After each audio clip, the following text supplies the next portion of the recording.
Now, onto your book, John Brumby, The Long Yep. Haul. Why on earth did you bother? I mean, I look at the factionalism and the nastiness and the double dealing and the knives in the back, and that's only the first 3 pages. And I thought, why did you bother? That's a nasty business, isn't it? Oh, no. Well, I can say to people, well, you've been around a long time too. So, and I reckon, one day if you had the patience and the energy and the inspiration to write something, it'd be interesting because you've been around for the long haul too. So, I've been in federal politics, opposition, treasurer and premier. Why did you bother with some of the knives that were stuck into you? One in particular. Why?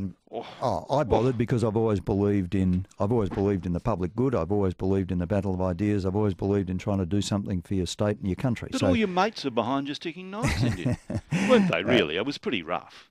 You're talking about back in the 90s. Yeah. Yeah. No, I talk about the 90s, and I should say to your listeners, I've tried to not make this a tell-all autobiography. I've tried to focus on what I've learnt and then what that means going forward. What are the things that Australia and Victoria need to do to be successful? I reckon that's a key point, because I made that point earlier, and we get this from the audience all the time. Trust in politicians is at probably the lowest level I can remember. Politics itself has become such a reactive and immediate, avoid the gaff, put the silly hat on and look like we're doing something. It's become quite farcical, and I think the public's twigged to it. Is the system broken? I think the system is pretty close to broken, yeah. And I say in the book, that.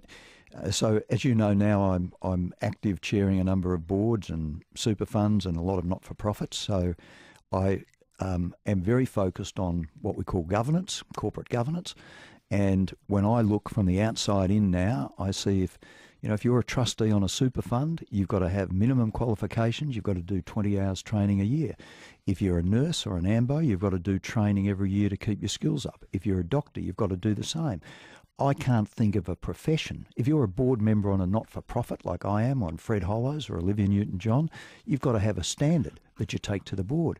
The only profession, really, that hasn't modernised, that hasn't invested in training and skills development and governance improvement is politics.